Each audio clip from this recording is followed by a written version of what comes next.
Je te remercie de tes conseils, répondit Yvain, mais j'irai tout de même, car je ne désire pas passer la nuit dehors. Il quitta le bûcheron et, toujours suivi de son lion, s'engagea dans le sentier qui était étroit et tortueux, bordé de ronces et de plantes épineuses qui labouraient les flancs de son cheval. Enfin, il sortit du ravin et se trouva en face d'une immense forteresse dont les murailles, de couleur grise, étaient hérissées de grandes tours munies de créneaux et de poivrières. À vrai dire, l'aspect de cette forteresse n'avait rien d'engageant. Dans la lande qui s'étendait sous la forteresse, des gens allaient et venaient, et certains interpellèrent Yvain. « Malvenu, tu es le malvenu, Seigneur. Cet hôtel t'a été indiqué pour ta honte et pour ton malheur. » « Mauvaises gens, répondit Yvain. Pourquoi donc m'accueillez-vous ainsi? Pourquoi? Pourquoi? Tu le saurais bien assez tôt, si tu as le courage d'avancer, mais tu n'en sauras rien tant que tu ne seras pas monté là-haut dans la forteresse. Yvain se dirigea vers l'entrée, mais autour de lui, les gens disaient « Malheureux, où vas-tu? Si jamais quelqu'un t'accabla de honte et d'outrage, là où tu vas, tu en recevras comme jamais tu n'en as reçu. » Gens sans honneur et sans courage, s'écria Yvain avec colère. Misérables insolents, pourquoi me traitez-vous ainsi? Que vous ai-je fait pour que vous vous moquiez ainsi de moi? À ce moment, une dame d'un certain âge et qui paraissait fort courtoise lui dit « Ami, tu te fâches sans raison. Ils ne disent rien pour te déplaire, mais ils t'avertissent, si tu le comprends bien, de ne pas aller t'héberger là-haut. Ils n'osent pas t'en dire la raison, mais ils te provoquent parce qu'ils veulent t'effrayer.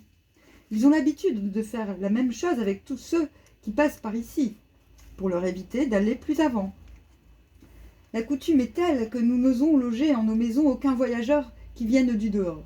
Mais rien ne t'empêche de t'y rendre et personne ne te barre le chemin. Tu peux aller là-haut si tel est ton désir. Mais si tu veux mon avis, tu ferais bien de t'en retourner. Je te remercie de tes conseils, dame, dit Yvain, mais je n'ai jamais reculé devant une menace. Il s'avança vers la porte en compagnie de son lion. « Viens vite !» cria le portier dès qu'il le vit. « Viens vite et sois le malvenu.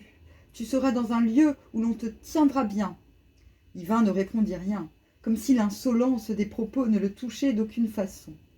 Il passa le seuil devant le portier. Il continua et vit une immense salle, au fond, une sorte de préau clos, de gros pieux aigus. Entre les pieux, il aperçut au moins 300 jeunes filles qui tissaient divers ouvrages de fil d'or et de soie. Leur pauvreté était grande. Elles n'avaient pas de ceinture. Leurs cottes étaient déchirées sur les seins et sur les flancs, et leurs chemises étaient sales. Elles avaient le cou grêle et le visage tout blêmi de faim et de maladie. Quand elles virent Yvain, elles baissèrent la tête et se mirent à pleurer. Elles demeurèrent un assez long temps ainsi, n'ayant plus le courage de rien faire, tant elles étaient abattues et lasses. Quand Yvain les eut regardées, il retourna vers la porte. Mais le portier s'élança vers lui en criant « C'est trop tard, tu es entré et tu ne t'en iras pas maintenant. Tu voudrais bien être dehors, n'est-ce pas? Mais par mon chef, cela ne sera pas. Et tu seras si mortifié que tu ne pourrais l'être davantage. Tu as été bien fou d'entrer ici, car il n'y a rien à faire pour en sortir. » « Je n'en ai nulle envie, frère, répondit Yvain.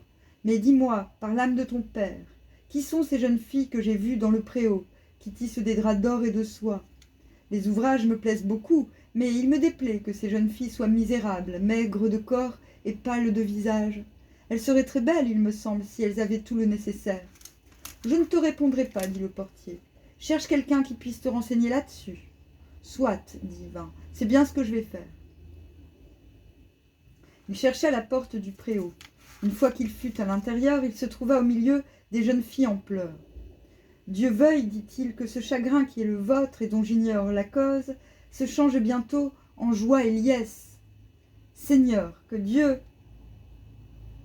que tu as invoqué veuille bien t'entendre, dit l'une des jeunes filles. Si tu le désires, je peux te raconter pourquoi nous sommes là, ce que nous y faisons et quelle est notre condition.